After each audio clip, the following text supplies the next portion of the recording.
Je ne demandais pas une récompense, mais je demandais au moins pas d'être maltraité.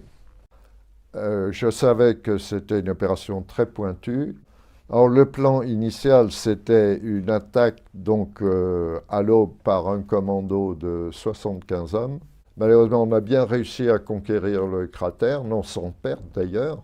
Mais l'équipe du GGN, arrêtée par un feu violent, n'a pas pu accéder directement à la grotte.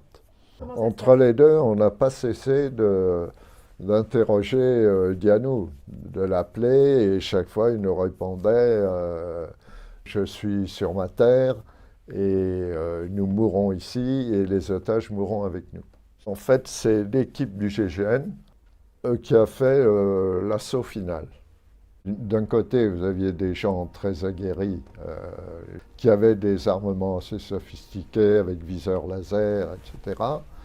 Et de l'autre, des gens qui certes avaient des armes de guerre récupérées à la gendarmerie, mais à part, je pense, deux ou trois qui connaissaient moins bien l'armement.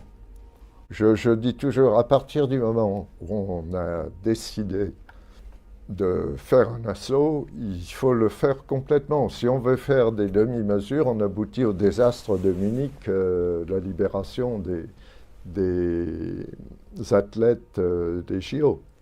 C'était une opération peut-être aussi dure qu'Entebbe. Entebbe, c'est la libération par les Israéliens d'un avion qui a été pris en otage et posé à Entebbe avec une centaine d'Israéliens.